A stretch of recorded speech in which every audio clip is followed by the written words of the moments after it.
평안을 너희에게 끼치노니 곧 나의 평안을 너희에게 주노라. 내가 너희에게 주는 것은 세상이 주는 것과 같이 아니하니라. 너희는 마음에 근심하지도 말고 두려워하지도 말라. 아멘. 본문 말씀 요한복음 14장 27절, 전투하는 교회여 예수님의 평안을 받으라는 제목으로 선포하도록 하겠습니다. 본문 말씀은 예수님께서 위로의 설교를 이렇게 마무리하시는 부분이에요. 물론 이어지는 15장, 16장에서도 사도들과 우리들에게 위로와 격려가 되는 말씀들을 주셨지만, 여기서 위로에 가장 초점을 맞춘 그 설교를 한번 일단락 짚고 계세요. 그리고 이제 14장의 마지막 절을 보면 이제 장소를 옮기는 것도 나오거든요. 일어나라 여기를 떠나자 하시니라. 이제 14장 1절부터 이 27절까지가 우리를 위로하시는데 예수님께서 가장 초점을 맞추신 그 설교였던 것이죠. 이 마지막 마무리에서, 설교의 마지막에서 예수님께서는 중대한 말씀을 주셨습니다. 나의 평안을 주노라 하신 것이 바로 그것이에요. 이것이 우리가 어떤 상황 가운데에서도 평안할 수 있는 그 근거예요. 이 평안은 단순하지 않고 너무나 신비하고 크고 깊은 것입니다. 그래서 다 우리가 설명할 수 있는 것이 아니에요. 각 사람마다 깨달을 수 있는 한계치까지 깨달아도 다 못 깨닫는 것이에요. 이 땅에서의 평생 동안 주님의 이 평안이라는 것이 얼마나 큰 것인지, 어떤 것인지. 짧게, 아주 짧게 요약하면 이런 것입니다. 예수님의 평안이란 하나님과 화평하고 사랑하는 평안이에요. 예, 아멘입니다. 이것이 성자 하나님께서 누리시는 평안이에요. 하나님과 화평하고 사랑하는 평안. 이것은 우리의 삶의 모든 순간들, 우리의 영혼 깊숙이 섬세하게 스며들어서 우리를 위로하고 또 강하게 건져주시면서 위로하시기도 해요. 그 모든 측면을 갖고 있는 것이죠. 이 예수님의 평안, 예수님께서 주시는 하나님과 화평하고 하나님과 사랑을 나누는, 하나님을 받아 누리는 이 평안, 아버지가 우리 곁에 계신 이 평안을 도저히 우리가 다 설명할 수가 없고 깨달을 수도 없어서 다윗이 이렇게 찬양지었어요. 주께서 나의 앞과 뒤를 둘러싸시고 내게 안수하셨나이다. 이 지식이 내게 너무 기이하니 높아서 내가 능히 미치지 못하나이다. 하나님이여, 주의 생각이 내게 어찌 그리 보배로우신지요, 그 수가 어찌 그리 많은지요. 네, 시편 139편의 말씀이에요. 다윗은 예수님의 평안의 전부가 아니라 일부조차도 다 표현해내지 못하고 이렇게 감탄하는 것으로 찬양을 마칠 수밖에 없었어요. 이처럼 결코 다 헤아릴 수 없지만 이 하나님과 화평하고 사랑하는 평안, 이 예수님의 평안의 중대한 부분들을 간략하게 몇 부분 살펴보도록 하겠습니다. 첫째로, 내가 죄 사함을 받았다라는 것을 누리는 그 평안입니다. 용서함 받은 자의 평안이 이 예수님의 평안의 핵심 중에 하나예요. 살았다. 영 죽을 죄인인 내가 살았다. 은혜를 입고 또 입고 또 입고 또 사랑받는구나. 이것을 우리가 깨닫죠. 우리는 지금 이 순간에도 은혜를 받고 있고 앞으로도 주실 것이에요. 이게 얼만큼이나 놀라운 은혜인지 때로 우리가 확 깊이 깨닫고 전율할 때가 있죠. 여러분들 그런 경험들 대부분 있으실 거예요. 이렇게 살다가 평소에도 물론 감사하고 은혜인 건 알고 이렇게 살았지만 어느 순간에 내가 누리고 있는 것들, 나에게 맡겨주신 일들, 책임들, 또 여러 가지 특권들, 이 모든 상황들, 이런 것들이 원래 내가 받을 자격 없는데 너무 죄인인데 내가 어떻게 이걸 나한테 허락해 주셨지라는 거, 그런 거 여러분들 느끼시죠? 우리가 살인자인 우리가 아이를 낳아서 주님의 자녀답게 양육한 데 쓰임받고 저만 아는 거지만 저의 죄악을 제가 고려할 때 사람의 판단으로는, 하나님보다 사랑과 긍휼이 적은 사람인 저의 판단으로는 저는 목사의 자격이 없어요. 근데 세워주시고, 여러분들도 여러분들의 위치에서 누리고 행하고 막 하는 이 모든 것들이 어느 순간 진짜 내가 그리스도의 십자가 무한 은혜로 그 죄사함 받고 어마어마한 은혜를 내가 누리고 있구나, 그러면서 이렇게 감사로 차오를 때가 있으시죠.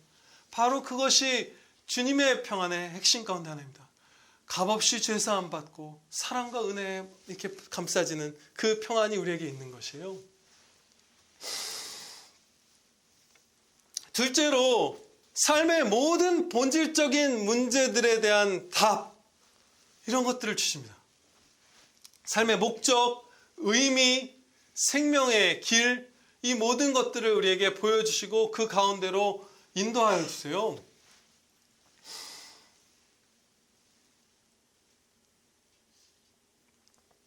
우리가 예수님을 믿고 성령님의 조명하신 가운데 진리, 이 성경 말씀을 깨닫기 전에는 다 조난당한 자들이었죠.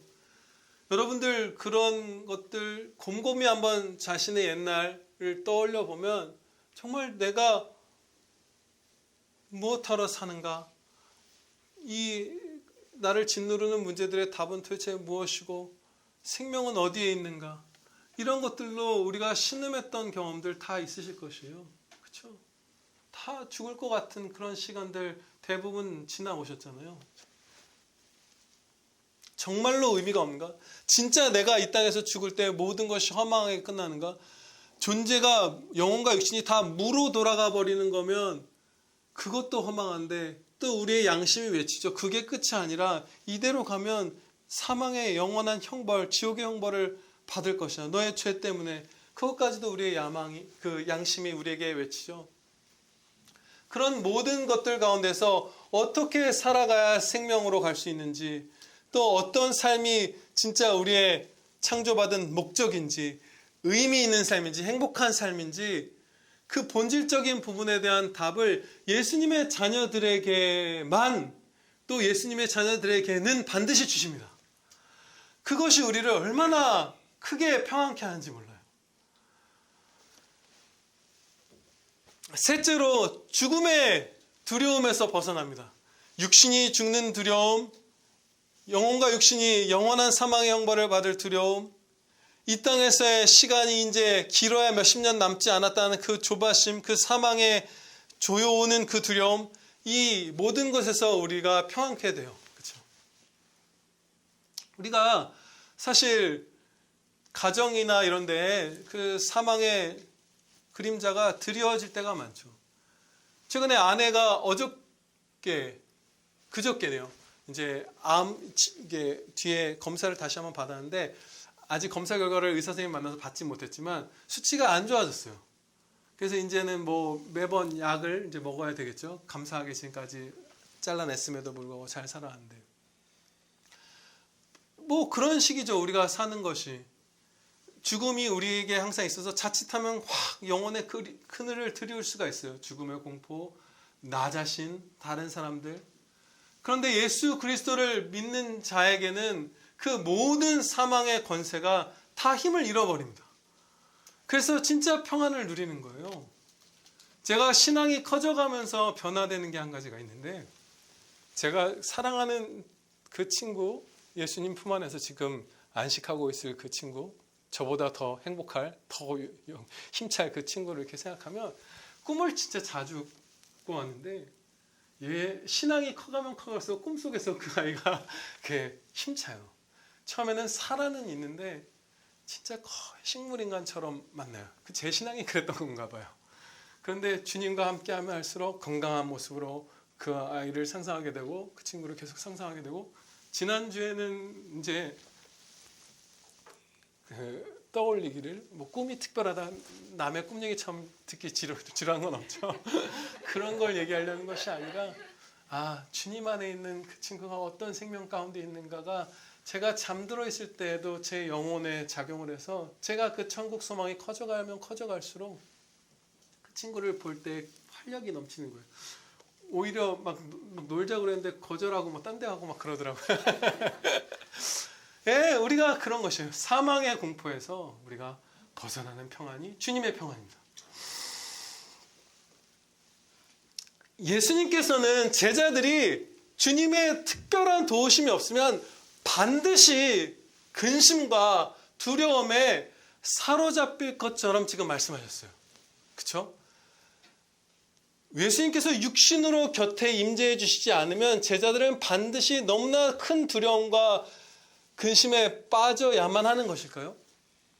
반드시 그렇게 될 수밖에 없는 것일까요? 다른 선택지는 없을까요? 다른 가능성은 없을까요? 있어요.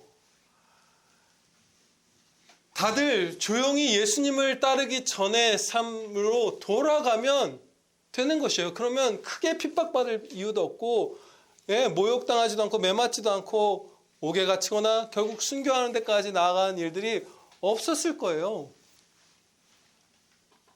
그렇게 살면 지금 대다수의 세상 사람들이나 말씀에서 많이 벗어나게 사는 성도분들이 막 엄청난 두려움에 짓눌린 경우 그렇게 많지 않잖아요. 그런 것처럼 이 사도분들도 막 그 큰 핍박 이런 거 경험하지 않고 그냥 적당히 안온하게 살았을 수 있어요.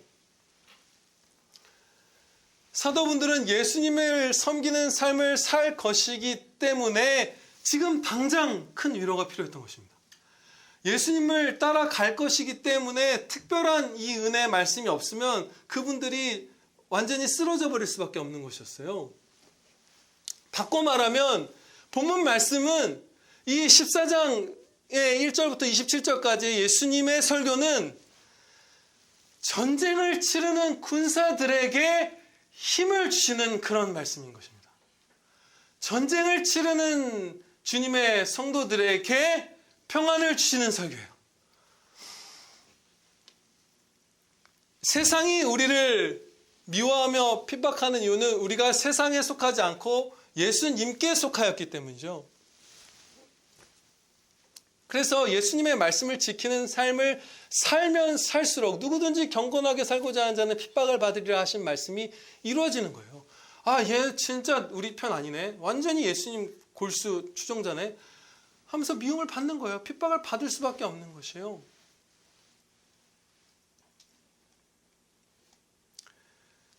예수님의 말씀을 우리가 별로 지키지 않으면 세상적인 수준의 평안을 받겠죠. 세상이 주는 것과 다르다. 지금 본문 말씀에서 말씀하시는데 그 세상이 주는 평안을 받을 수 있겠죠. 몸이 좀 편하고 그렇게 모욕당하지 않고 적들이 좀 사실은 있죠. 있는데 이렇게 노골적으로 공격하는 적들이 적고, 네, 좀 뭐 풍요로울 수도 있고 칭찬받을 수도 있고 이런 것들을 누리겠죠. 반면에 예수님을 따라서 하나님의 전신갑주를 입고 거룩한 싸움을 싸우는 성도들은 예수님의 평안을 받습니다. 그 차이를 지금 주시는 것이에요. 그 전쟁 앞에 있는 자들에게 주시는 말씀이에요.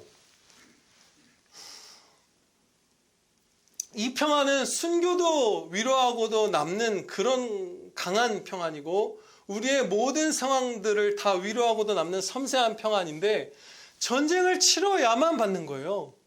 그럼 언뜻 역설적이거나 이상하게 들릴 수 있죠. 전쟁을 안 치르는 게 평안한 거잖아요. 근데 전장으로 맨날 달려나가는 사람이 오히려 진짜 평안을 누린다라는 말씀은 얼마나 우리의 일반적인 생각에 이상하고 우리의 약간 어두워진 거죠. 결과적으로는 그 영혼의 상태에 기이하게 들리는지 몰라요. 그래서 그런 말들 우리가 자주 표현 우리 교회 안에서 해왔잖아요. 아유, 저는 그렇게까지 막 경기나게 치열하게 신앙의 싸움을 하면서 살고 싶진 않아요. 좀 편하게 살고 싶어요. 근데 거기에 편한 게 없다는 거예요. 치열하게 살아야 예수님의 평안을 받는다고 지금 말씀하시는 거예요. 왜 이런 일이 있을까요?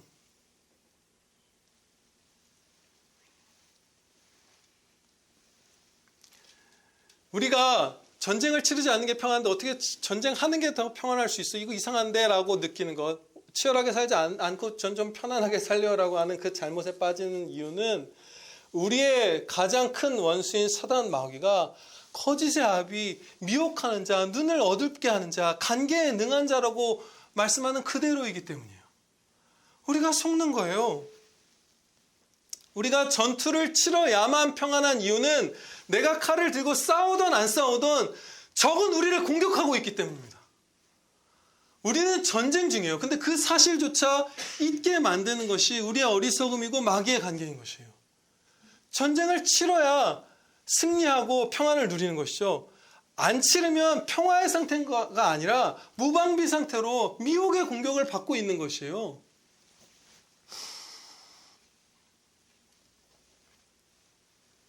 전쟁 중인 사실도 잃어버린 채 미혹당해서 내가 지금 스스로 또 마귀의 공격에 영혼이 피폐해져 가는 것인지도 잘 자각하지 못한 채로 얼마나 큰 위험 가운데로 내가 가는지도 모르는 채로 세상 사람들에게 노골적인 핍박 이런 거 없이 그냥 괜찮은가 하는 채로 사실은 사망의 한 걸음 한 걸음 우리가 다가갈 수 있는 것이에요. 전쟁 중인 것이에요. 예, 단순하게 말하면 이것입니다. 이 땅에서 교회는 전투하는 교회, 전쟁 중인 교회이기 때문에 싸워야만 적들이 한동안 물러오고 쉴 수 있는 시간이 있는 것이에요. 내 죄악, 내 밖의 원수들과 싸워야만 평안할 수 있는 것이에요. 끝으로 너희가 주 안에서와 그 힘의 능력으로 강건하여지고 마귀의 간계를 능히 대적하기 위하여 하나님의 전신갑주를 입으라. 우리의 씨름은 혈과 육을 상대하는 것이 아니요 그 정도의 약한 원수가 아니라는 거예요. 통치자들과 권세들과 이 어둠의 세상 주관자들과 하늘에 있는 악의 영들을 상대함이라. 이렇게 강한 원수들과 싸우는 것이 우리의 삶이기 때문에 하나님의 전신갑주를 입고 싸우는 사람만 평안이 있는 것이 아니면 우리의 영혼은 그냥 막 무너져가는 거예요. 최근에 무슨 유명한 의사 부부인 것 같은데 홍해걸이라는 여자 의사 선생님이고 남편 성함은 지금 모르겠네요. 근데 그 남편분이 무슨 그분의 인터뷰니까 얘기해도 제가 뭐 흠을 들춰내거나 이런 것은 아닐 거예요. 직접 말씀한 거니까. 항우울제 두 부부가 복용을 하고 있는데 자기 남편의 아버지, 그러니까 시아버지도 막 강포하고 뭐 이런 것들 성품 이상한 게 있었는데 남편에게서도 그게 나타나서 항우울제를 먹어서 그걸 누그러뜨리려고 하고 있다. 우리가 맞서 싸우지 않으면 내가 세상 사람들에게 의해서 옥에 갇히진 않겠지만 우리의 영혼은 계속 끌려서 밑바닥으로 내려가는 것이에요. 전쟁 중이라서 싸워야만 평안한 것이에요. 순종해야만 평안한 것이에요. 이 부분에 대해서 더욱 살펴보도록 하겠습니다.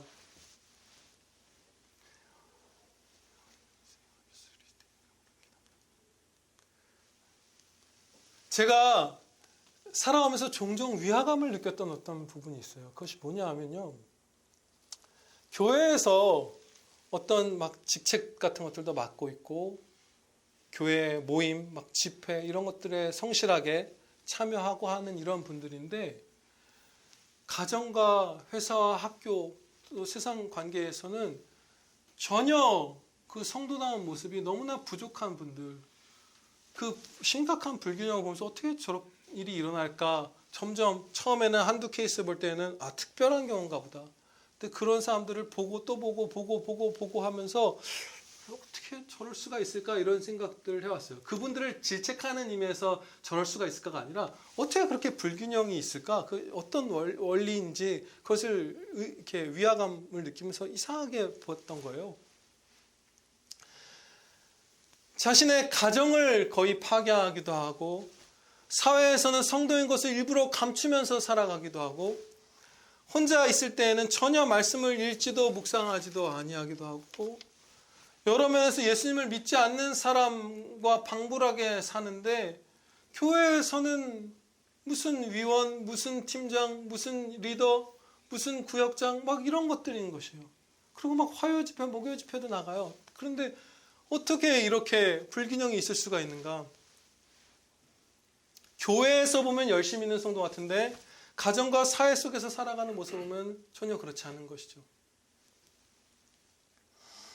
그러다가 이 위화감을 느껴오다가 최근에 하나님의 말씀에서 이 답을 배웠어요. 진리를 깨닫게 해주신 것이죠. 그것은 무엇이냐면 교회는 전쟁터가 아닙니다. 영적 전투 가운데 있다고 하나님의 전신갑주를 입고 우리의 원수들과 싸우라고 말씀하셨죠. 그런데 교회는 우리가 전쟁을 치러야 할 주된 전장이 아니에요. 교회는 쉬러 오는 기지입니다. 여기서 힘을 얻어서 전쟁터로 나가는 것이에요. 그런데 전쟁터인 가정과 회사와 학교와 동네에서 싸우는 것을 소홀히 하고 기지인 교회로 모여서 같은 편끼리 아군끼리 행사하고 아군끼리 모이고 아군끼리 대접하고 그것에만 몰두해 왔던 것이에요.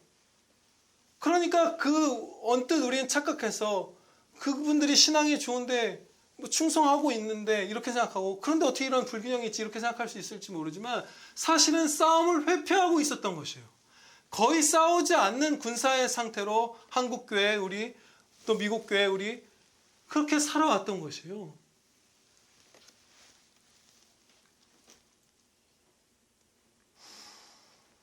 예수님께서 우리를 빛과 소금이라 하신 말씀을 기억하실 거예요. 그런데 여기 빛, 소금 여기 앞에 수식어를 붙였어요. 너희는 세상의 소금이라, 너희는 세상의 빛이라. 예, 우리는 세상 속에서 빛을 비추고 세상 속에서 생명의 맛을 내라고 새 창조를 입은 자들이에요. 예, 아멘입니다. 그 십자가 구원을 받은 자들이에요. 세상의 빛이에요. 너희는 세상의 빛이라 산 위에 있는 동네가 숨겨지지 못할 것이요 사람이 등불을 켜서 말 아래 두지 아니하고 등잔대 위에 두나니 이러므로 집안 모든 사람에게 비치느니라. 이같이 너희 빛이 사람들 앞에 비치게 하여 그들로 너희 착한 행실을 보고 하늘에 계신 너희 아버지께 영광을 돌리게 하라. 아멘. 학교나 회사 같은 곳에서 만난 단 한 명의 이웃을 진짜 뜨겁게 사랑하고 그냥 뭐 의무적으로 뭐 전도해야지 이런 거 말고 진짜 그분을 사랑함으로 그분을 헌신적으로 섬기고 애타는 마음으로 주님 앞에 부르짖어 간구드리면서 두렵고 떨리는 가운데 입술을 겨우 열어서 전도하고 하는 게 쉬울까요? 아니면 수요 예배 100번 드리는 게 쉬울까요? 수요 예배 100번이 훨씬 쉬워요. 목요 집회 100번 나가는 게 훨씬 쉬워요. 비교도 안 되는 것이에요. 성도들끼리 모인 건 기지로 모이는 거예요. 쉬려고 모이는 거예요. 진짜 치열한 싸움은 밖에서 있는 것이죠. 근데 우리는 우리끼리 모이면서 신앙생활 잘한다고 착각해 왔던 것이에요.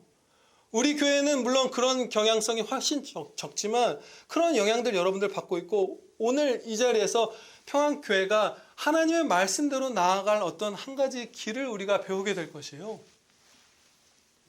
금요일에 퇴근하고 오늘 장로님 계셨어야 되는데 신성했어요. 퇴근하고 고향집으로 연로한 부모님을 모시러 가는 게 쉬울까요? 금요 철야 예배를 드리는 게 쉬울까요? 당연히 철야 예배가 쉬워요. 나나 집사님 같은 분들 수요 예배, 금요 기도회, 토요 기도회 아무것도 거의 참석 못하고 그렇게 주일에도 얼굴 보면 지쳐 계시죠. 부모님 두 분을 막 헌신적으로 모시느라. 그게 화요일, 목요일, 수요일, 금요일 집회 다 참석하는 것보다 훨씬 더 어려운 일을 하고 있는 거예요. 더 싸우고 더 충성하고 있는 것이에요. 부하 직원이나 자녀에게 내 질서상 아랫사람에게 온유하게 말하는 것이 쉬울까요? 아니면 수요 예배 1000번 드리는 게 쉬울까요? 제 경험을, 부끄러운 경험을 볼까면 훨씬 수요 예배 드리는 게 쉬워요. 하성이 하영에게 제가 부드럽게 말하는 사람이 되는 싸움은 지금도 하고 있는데, 수요 예배 만약에 제가 설교 준비하는 거 아니면 저는 너무 편해요. 준비해서 제가 인도하는 수요 예배 드리는 것보다도 사랑하는 아이에게 온유하게 말하는 게 훨씬 힘든 싸움이에요. 예. 교회는 기지이기 때문이에요. 여기는 힘을 얻는 곳이기 때문에. 특별하게 우리가 모이면, 성도 두세 사람이 모이면 주님이 은혜를 막 더 부어주시잖아요. 주일은 말할 것도 없죠. 여기는 전쟁터가 아닌 것이에요. 싸움이 있지만 그것은 극히 일부인 것이고 여기는 기지인 것이에요. 마태복음 5장에서 명하신 것처럼 좀 전에 봉독해드린 말씀입니다.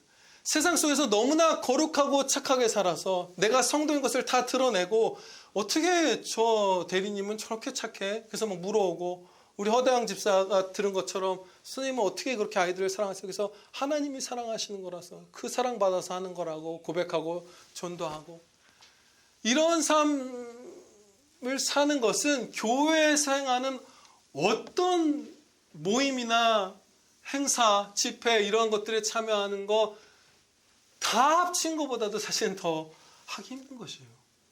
그런 성도가 되는 것이 얼마나 드물어요. 그런 성도가 되는 경우가. 그렇죠? 그건 포기해버리잖아요. 막 열심히 찬양팀 막 기타 반주 사역은 하고 연습은 해도 회사 나가서 그렇게 사는 경우는 드물잖아요. 비교도 안 되게 치열한 싸움이 바깥에 있는 것이에요. 교회 바깥에. 우리는 그런데 그 치열한 전투를 명받았고 싸우든 싸우지 않던 마귀 사탄들의 공격은 우리에게 가해지고 있고, 우리가 그것을 싸울 때만, 빛으로 빛나는 삶을 살 때에만 빛들의 아버지이신 주 예수 그리스도께서, 빛이신 주님께서 주님의 평안을 주실 것입니다. 싸울 때에만 평안이 있는 것이에요. 그리고 싸움은 바깥에 있는 것이죠. 교회 바깥에. 이사야서 58장 말씀에서는 교회 안에서는 열심인데 밖에서는 차가운 이들의 모습이 세세하게 기록되어 있어요. 금식도 자주 하고 말씀도 막 열심히 탐구하고 뭐 이런 분들이요. 묵상하고. 그런데 막 억압당하는 자, 가난한 자, 또 뭐 아프든 가난하든 한 내 가족들, 그들 앞에서는 도우려 하지 않고 피해버리는 그런 모습들. 금식하는 성도가 얼마나 되나요? 금식이란 게 굉장히 어렵잖아요.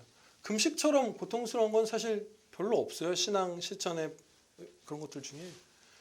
거의 이 땅에서의 생명, 이 땅은 정말 저는 그것에 대해서 죽었습니다라는 마음으로 하늘에 내 모든 소망이 있으나 해서 거의 육신이 죽어가듯이 타면서 하는 게 금식이잖아요. 근데 그 금식을 하고 날마다 금식하고 막 말씀을 탐구하고, 성경 말씀인 것도 얼마나 드물어요. 성경 한 장 하루에 매일 읽기 시작하는 성도가 되기까지 우리가 몇 년이 걸리던 거예요. 근데 말씀 읽고 금식하는 성도인데 자기 가족이 힘들어서 도움이 필요할 때도 외면하는 자가 될 수 있다고 이사야서 58장에서 가르쳐 주시는 것이에요.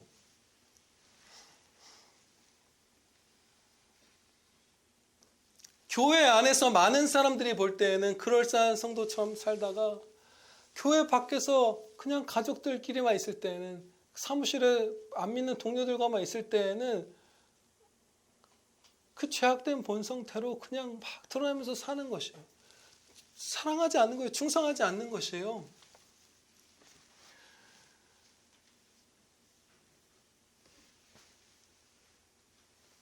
우리가 세상과 동화되어서 살아가면 세상은 우리를 핍박하지 않습니다. 그래서 우리가 편한 것 같고 쉴 수 있는 것 같지만 앞서 말씀드린 바대로 그때 미혹과 간계와 눈이 어두워지는 공격을 받아서 우리는 붕괴되어 가는 것이에요. 나도 상하고 주변 사람들도 상하고 주님께 범죄하는 일들이 그때 이루어지는 것이에요. 왜 그렇게 쉽게 빠지는가? 우리가 착각하기 때문이죠. 교회에서 무언가를 으쌰으쌰해서 하면 그것으로 충분히 경건한 자가 되었다, 충성하였다라고 착각해왔던 것이에요.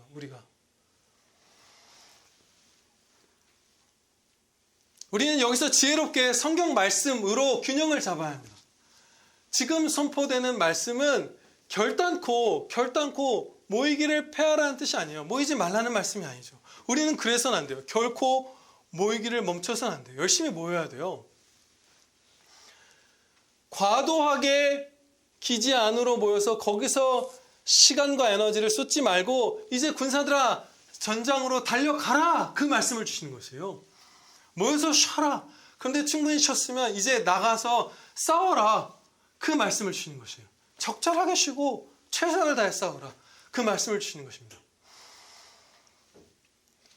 그 모이기를 폐하지 말라는 히브리서의 가르침을 여러분 대부분 다 기억하실 거예요. 그런데 그 말씀에서 좀 더 우리가 자세히 주목해서 배워야 될 진리들이 많이 담겨 있습니다. 히브리서 10장 24절 25절 말씀을 제가 봉독하겠습니다. 서로 돌아보아 사랑과 선행을 격려하며 모이기를 패하는 어떤 사람들의 습관과 같이 하지 말고 오직 권하여 그날이 가까움을 볼수록 더욱 그리하자. 아멘.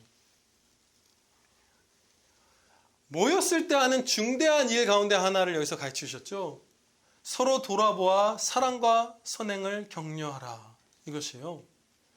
이처럼 서로를 뜨겁고 정직한 사랑의 관심으로 살펴보면서 그 성도가 행하고 있는 그 사랑, 선행해야만 하는 그 사랑과 선행들, 받은 기회들을 선용하도록, 승리하도록 격려하는 것, 그것이 성도의 모임의 아주 핵심적인 한 부분인 것이에요. 특권인 것이죠. 그런데 사랑과 선행을 우리가 어디서 하죠? 사랑과 선행은 물론 성도 간에도 하지만 밖에서 하잖아요. 가정에서 하잖아요. 회사에서 해야 되잖아요. 거기서 하루 종일 지내잖아요. 교회로 모이는 것, 아무리 많이 모이는 성도라고 해봤자 주일에 예배 2번 2시간에 수요일, 금요일, 목요일에도 5시간이잖아요. 아무리 많이 모여도. 근데 우리는 하루에 9시간, 10시간씩 일하잖아요. 하루에 9시간, 10시간씩 집안에 있잖아요. 우리가 진짜 많이 싸워야 할 것은, 사랑과 선행을 행해야 될 것은 교회 안이 아닌 것이에요. 그래서 이 성도들의 모이기를 패하지 말라 하시고 모여서 서로 격려하라 하신 것은 열심히 싸우다가 모여서 서로 격려해서 힘을 얻고 다시 가라는 그런 진리가 담겨 있는 것이에요. 너희끼리 모여서 서로 격려하면서 계속 너희끼리만 모여라, 사랑해라, 이것이 아닌 것이죠.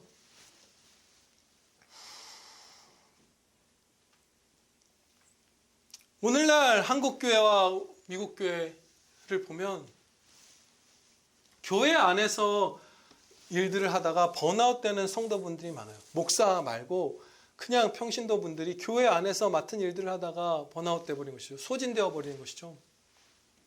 근데 물론 우리가 앞서 봤다시피 교회에서 뭔가라는 건 쉽습니다. 세상에서 하는 것보다 훨씬 쉬워요. 근데 쉬운 일을 하고 있는데, 아군끼리 모여서 행사하고 있는데 그게 너무 무거워서 지칠 정도면 얼마나 분주하게 일을 만들고 또 더하고 또 더했기 때문일까요? 어떤 군부대가 있는데 기지 안에서 자기들끼리 행사하고 파티하고 뭐 하느라 지쳐서 전투하러 나갈 힘도 없다고 그러면 우리 진짜 그거 다 영창 보내야 된다고 그럴 거예요. 그것과 비슷한 거예요. 어떻게 오늘날 수많은 교회에서 성도들이 교회 안에서 봉사하다가 번아웃이 오냐고요. 그런 일들 너무나 흔하게 보잖아요. 무슨 구역장 맡은 사람, 가정교회 뭐 맡은 사람, 무슨 뭐 콘솔 맡아서 뭐 음향하는 사람, 뭐 이런 분들 막 다 성가대도 연습이 너무 많고 막 교회 안에서 지쳐버리잖아요. 그것이 얼마나 좋은 점이 얼마나 선을 넘어서 비성경적이게 되어버린 것이냐고요. 교회 안에서 지쳐버리다니, 기지 안에서 군사가 힘을 다 쏟아서 퍼져버린다는 것이 정말로 이상한 일이 벌어지고 있는 것이에요. 그것이 옳다, 좋다고 생각하는 것이에요. 그럼 그게 우리가 왜 그렇게 된 것일까요? 우리가 뭘 잃은 것일까요? 이웃사랑, 하나님 사랑 이런 것들 다 잃어버린 것이죠. 그냥 내가 편한 것 하는 것이에요. 과도하게 좋은 것이었지만. 제가 예전에 어떤 교회에서 사역을 할 때 정말 사랑이 많은 그 부목사님께서 저에게 정말 따뜻하게 이렇게 말을 하셨어요. 박지원 전도사님은 기도를 많이 하셔서 말씀에 은혜가 있는 것 같아요. 그것을 이렇게 너무 이렇게 사랑스럽게 말을 하셨어요. 실제로 제가 설교했을 때 하나님께서 많은 은혜를 주셨어요. 그런데 당시 대부분의 부교육자분들은 말씀과 기도에 전념하지 못하고 계셨어요. 그래서 그 말을 하신 거예요. 그분은 부목사님이니까 저 같은 전도사보다 훨씬 더 그 교회에서 많은 일들을 맡고 계셨죠. 근데 왜 성경에서 그야말로 고민할 여지도 없이 목사가 할 일은 말씀과 기도라고 가르쳐 주셨잖아요. 전념해야 한다고 가르쳐 주셨잖아요. 그런데 그분들이 그것을 못한 것은 무슨 교회 안에서 책 팔고 무슨 트럭으로 야채 떠다가 나누고 팔고 무슨 카페 운영하고 선교원도 아닌 그냥 어린이집 운영하고, 어린이집 운영해도 그걸 세상에서 하는 어린이집보다 교회 예산이 플러스가 되는 게 아니라 재정이 마이너스가 될 정도로 진짜 헌신적으로 해서, 야, 그 기독교인들이 하는 데는 다른 애라고 해서 전도의 문을 연 게 아니라 그냥 그럭저럭에 어린이집 하고 오히려 예산에 플러스 되는 교회들도 많잖아요. 그거 노리고 하는 교회도 많잖아요. 플러스가 꼭 나쁘다는 게 아니라 그런 거 하고 간식 준비하고 주보 예쁘게 만들고 영상들 예쁘게 만들고 그럴싸하게 하고 청소하고 교구 만들고 행사 준비하고 율동 외우고 그런 거 하다가 말씀과 기도에 전념 못해서 성도분들이 목이 마른 거예요. 목사들도 자신의 설교가 큰 은혜 가운데 되지 못한다는 것을 자각하는 그 지경까지 이르는 거예요. 말씀과 기도에 전념하는 것이 너무나 중대하다는 것을 알고 있는 개혁주의 합신의 교회에서도 그런 일들이 있는 것이에요. 교회 안에서 소진돼 버리는 것이에요. 목사의 싸움은 말씀과 기도에 전념하는 것이 그것을 행해내는 것이 싸움이죠. 많은 사단 마귀들과 성도들과 누군가의 방해나 스스로의 죄악과 싸우면서 여러분들의 싸움은 회사에서 싸우는 것이에요. 가정에서 승리하셔야 돼요. 예. 학교에서 승리하셔야 돼요. 우리 학생 여러분은. 그럴 때에 오늘 본문 말씀에 주시는 예수님의 평안을 비로소 충만히 누리시게 될 것입니다. 예, 그때만 주어져요. 초대교회 가운데 예루살렘 교회가 아주 자주 예배당으로 모였던 사실이 기록되어 있어요. 사도행전에. 사도행전 2장 46절 말씀이에요. 날마다 마음을 같이하여 성전에 모이기를 힘쓰고. 이 선배님들은 우리에게 아주 큰 모범이 됩니다.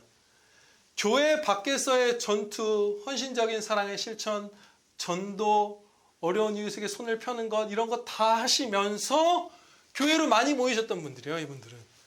그러니까 밖에서 진짜 치열하게 싸우니까 정말 많이 교회로 모여서 위로받고 감사가 너무 넘치고 주님의 평안이 넘치니까 너무 더 좋아서 서로 그 사실 고백하면서 또 찬양드리고 또 나가서 또 싸우고 이것을 했던 분들이에요. 균형을 잃지 않고 교회로 모이기와 세상에서 싸우기를 잘 해냈던 분인 것이죠. 우리의 진짜 훌륭한 모범이에요. 44절부터 예루살렘 교회 그 초대교회의 생활 모습이 남겨 있습니다. 믿는 사람이 다 함께 있어 모든 물건을 서로 통용하고 또 재산과 소유를 팔아 각 사람의 필요를 따라 나눠주며 이렇게 재산과 소유를 다 팔아서 필요에 따라서 나눠주고 모든 물건을 네 거 내 거 없이 통용하듯이 한 것은 계명이 아니에요. 결코 이렇게 성도는 해야만 한다는 계명이 아니에요. 자유에 속한 부분인데 이분들은 자유로운 사랑으로 그것을 해낸 것이죠. 근데 이와 동일한, 그러니까 본질적으로 동일한 사랑을 우리는 훨씬 더 작은 범위 안에서 이미 해내고 있어요. 그것이 무엇이냐면 가족 간의 사랑이에요.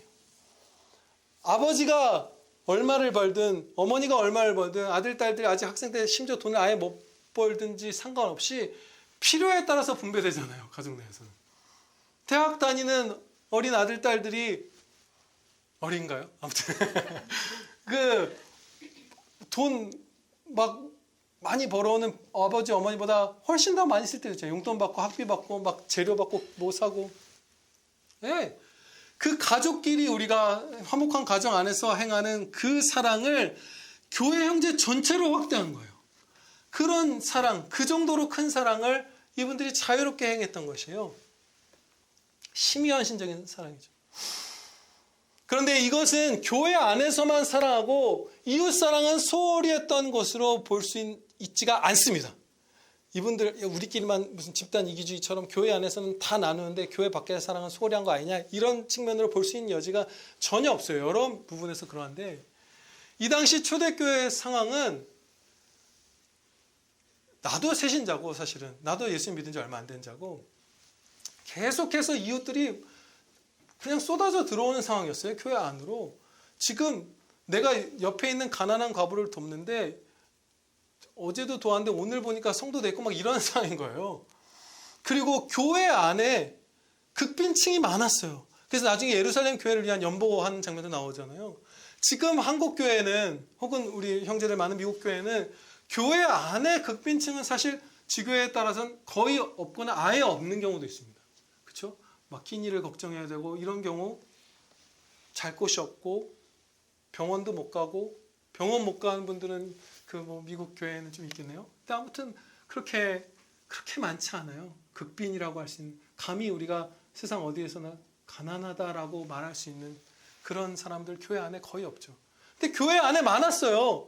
그러면 재원에는 한계가 있고 계속 가난한 이웃들이 교회 안으로 쏟아져 들어오면 교회 안에서 나누는 게 우선인 것이에요. 이것은 이웃사랑이나 이런 걸 소홀히 한 게 아니라 계속 새신자가 쏟아져 들어오고 그들이 다 대부분 가난해갖고 한 이 현실에서 이웃사랑을 그야말로 실천해 온 것이에요. 그 성도분들은.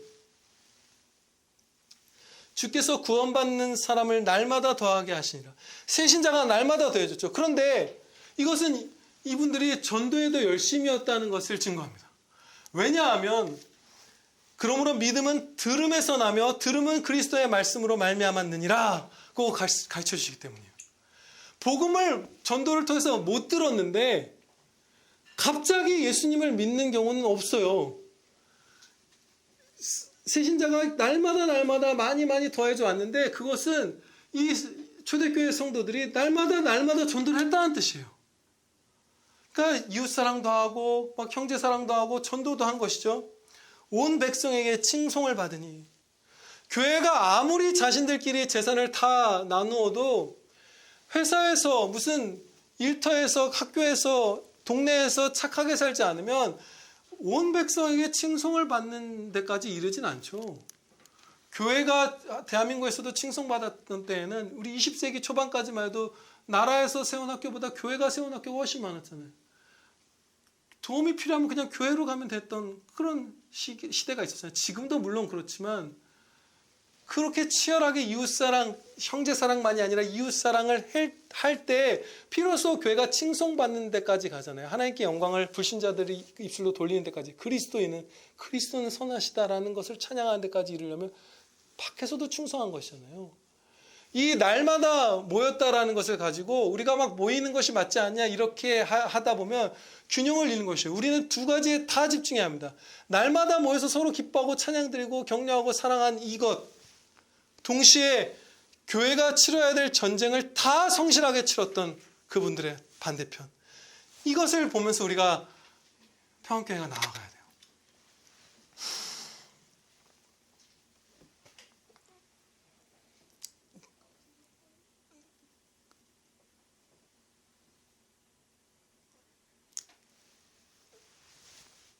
어떤 부분들을 이제 생략해도 좋을 것 같아요. 첫 번째 적용을 하겠습니다. 우리가 예수님께 주님의 평안을 받는 첫 번째 적용입니다. 우리가 교회로 모여서 자주 집회하거나 행사 같은 것들 크게 막 이런 거 하지 않는다고 해서 전혀 염려하지 않으시기 바랍니다. 네, 전혀 염려하실 필요 없어요. 여기 오늘 뵙고 싶었는데 못 봤네요. 홍성태 형제님 같은 경우 막 인천에서부터 오잖아요. 그러면은 학교에서 생활하고 그 인천에서 왔다 갔다 하고 얼마나 힘들겠어요. 뭔데. 그러면 이제 같이 신앙생활하는 그 동년배 청년들 어느 분들은 막 집회 크게 나가고 막 뜨겁게 하고 이런 걸 보면서 내가 신앙생활을 잘못하고 있는 것일까 이런 생각하실 수도 있죠. 근데 그럴 필요 전혀 없어요. 그 전혀 아니에요. 우리가 염려해야만 하는 상황은 세상 속에서 싸우지 않고 있을 때가 우리가 염려할 상황입니다. 손을 펴서 나누지 못할 때, 가족을 돌보지 않을 때, 주님께 내 일터에서 영광 돌리지 않을 때, 하나님께서 가장 기뻐하신 주 예수 그리스도께서 이 땅에서 이루어진 일들 가운데 제일 기뻐하신다고 하니, 그럼 우리는 해야 되잖아요. 아내가 오빠, 나는 오빠랑 영화 한 편 보고 떡볶이 먹는 게 제일 좋아. 그거 계속 안 하면 진짜 사랑 안 하는 거잖아요. 근데 예수님께서는 나는 잃어버린 양 한 마리가 돌아온 것을 제일 기뻐한다고 말씀해 주셨는데, 그거 전도에 우리가 열심히 없으면 우리가 너무 예수님 적게 사랑하는 거죠. 제일 기뻐하시는 걸 안 하는 거잖아요. 그럼 전도하는지 안 하는지, 무관심한지 아닌지, 이런 것들에 우리가 염려해야 하는 것이지, 아군 기지로 모여서 얼마나 잔치하고 행사하는가 이것이 적은가 많은가로 염려할 필요는 없어요. 물론 주일 예배도 드리지 않고 이런다면 염려를 해야 되겠지만 무슨 목요 집회, 화요 집회 이런 것들 그거 참여하지 못한다고 없다고 염려할 것이 아닙니다. 그게 본질이 아니에요. 1차적으로. 두 번째 적용은 지혜롭고 균형 잡히게 성도 간의 모임을 행하고 누리시기 바랍니다. 많이 누리세요. 이제 오늘 최양지 선생님 말씀도 나올 텐데 고개를 끄덕거리셨네요. 모이시기로 해서 이사까지 가셨잖아요. 너무 훌륭하신 거예요. 성경에 합한 실천이죠. 계명은 아니지만 예수님의 말씀을 지켜 행하신 것이죠. 그렇죠? 훌륭한 거예요. 현재 우리 교회는 매주 금요일과 격주 토요일에 기도회가 있어요. 여기 거리나 시간이 되는 분들 우리 원로 사모님께 이제 여쭤봐서 시간 해서 모이시는 것으로 유익을 얻을 수 있을 것이에요. 일단 그렇죠? 그리고 이미 용인 주변, 수원, 구성 막 이런 데 사시는 분들 모여서 교제도 나누시고 기도도 하시고 막 그러시잖아요. 그 너무 행복한 소식들 우리가 듣게 해주고 계시죠, 여러분들이. 네, 그렇게 하는 거죠. 그렇게 가까운 데서 너무 진을 쏟지 않고 모이는 것. 그래서 사랑을 격려하고 서로 같이 기도하고 감사 찬양을 드리고. 그리고 이미 잘하고 계시겠지만 혹여 우린 연약하니까 말씀드리면 그 모임이 무거워지지 않게 너무 막 식사 같은 거나 이런 거 진지하게 하지 마시고 그냥 우리 재래식으로 소보로빵 같은 거 먹고 그냥 그렇게 그렇게 그냥 전혀 짐이 되지 않게 그것이 힘이 되게 모이시고. 또 남자 청년분들이 한번 모이신다는 얘기 들었어요. 한신 집사님이 이랬어요. 일정 연령 이상이 되는 이런 단서를 다시는데 몇 살일까요? 그게 아무튼 남자 성도분들 젊은 성도분들끼리 모이신다고 하셨는데 그렇게 간헐적으로 모여서 서로 다 바쁘고 다 멀리 있잖아요. 교제 나누고 서로 알아가고 사랑하고 격려하는 거 너무 좋죠. 그런 것들 하시고 자유롭게. 또 사는 곳이 멀어서 이 용인 구성 그쪽 이렇게 가깝지 않아서 이제 그런 것이 불가능한 분들은 가정에서 부부끼리 가정 예배를 드리고 아이와 함께 예배 드리고 그렇죠? 그런 것들 하시고 또 먼 길 뚫고 달려오셔서 가끔씩 모이시고 그 남자 형제님들처럼 그런 거 하시고 계시잖아요. 이미 그거 너무 잘하고 계시는 것이고 또 한 가지 이 서울과 경기의 북서쪽에 사시는 분들께 권면의 말씀을 드리고자 합니다. 이것은 결코 예수님의 계명이 아니기 때문에 그냥 권면인 것이죠. 여러분들 분명히 예수님께서 가르쳐 주신 바 성도가 서로의 사랑과 선행을 격려하는 것이 유익하다고 진리 말씀을 배웠잖아요. 우리는 예수님의 은혜를 전하는 축복의 통로인 것이에요. 그 통로들 곁에 가까이 살면 유익이 있어요. 그렇죠? 그러면 계명은 아니지만 그것을 사모하면 분명히 유익이 될 것입니다. 최양지 사님이 그것을 사모하면서 이사하기를 꿈꾸면서 결국 집을 얻어서 이제 곧 옮기시게 된 것처럼 이게 서울, 경기의 이 북서쪽에 사시는 분들은 이 교회와 또 성도분들이 많은 남동쪽 어딘가로 터전이 직장과 집이 옮겨질 수 있도록 너무 큰일이죠. 사실 사람이 뭐 예상할 수 있는 어떤 그런 범주 아득히 벗어나죠. 너무 어려운 일이지만 사모하고 주님 사랑, 교회 사랑하면서 그걸 기도하고 하면 우리가 함께 기도할게요. 그러면 많은 경우 은혜 주시지 않겠어요? 그래서 우리가 이 동남쪽으로 모여서 더 자주 예루살렘 교회 분들은 가까우니까 모일 수 있었던 거죠. 우리 정말 특이하잖아요. 송파구에 교회가 있는데 송파구에 아무도 안 사시죠. 지금 이 자리에 있는 분들 중에. 가까운 데서 광진구도 없고 강동구도 없어요. 심지어 위례도 없어요. 일산에서 오시고 인천에서 오시고 어디 월드컵 경기장 있는 데서 오시고 용인에서 오시고 수원에서 오시잖아요. 그러면 우리가 이렇게 모아서 이 송파구 또 용인 이쪽으로 이렇게 모아지면 너무나 좋을 거예요. 그렇죠? 더 힘찰 거예요. 우리가. 세 번째 적용입니다. 스스로에 대해서나 어떤 형제를 바라볼 때에 교회로 모이는 것에 열심이고 교회에서 맡은 직책이 있다고 해서 경건하게 잘 살고 있다고 판단해서는 안 됩니다. 그렇게 속아서는 안 돼요. 그것은 굉장히 위험해요. 저 자매 교회에서 모두 맡고 모두 해. 막 저번에 화요일 날 보니까 집회 매주 나가던데 그럼 믿음 좋은 자매인가 보다 결혼해야지 했다가 큰일 나는 거예요. 예, 웃음도 나오지만 맞아요. 저도 어떤 면에서 쓴웃음이 지어지죠. 그러면서도 사실은 한 성도의 평생에 큰 짐이 지어지느냐 마느냐를 가르는 중요한 갈림길이에요. 예, 내 스스로 은혜의 기회들을 놓치고 찬양의 기회들을 놓치고 하나님께 범죄하며 스스로를 심각하게 치명상을 입는가 안 입는가를 점검하는 중대한 기준인 것이에요. 교회로 아무리 모여도 아무리 무엇을 해도 이웃사랑에서 완전 실패할 수 있어요. 금식해도 고륙을 피해서 숨어버릴 수 있어요. 지금 내 아픈 아버지 어머니, 가난한 내 형 동생 앞에서 얼굴 감추고 그들 안 만나고 숨는 일을 금식하는 성도도 할 수 있다고 이사야서에서 가르치시는 것이에요.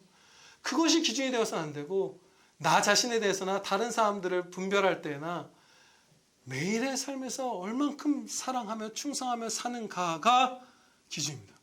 그것은 이 위로의 설교에서 계속 긴장감을 주시는 그 말씀에 해당되죠.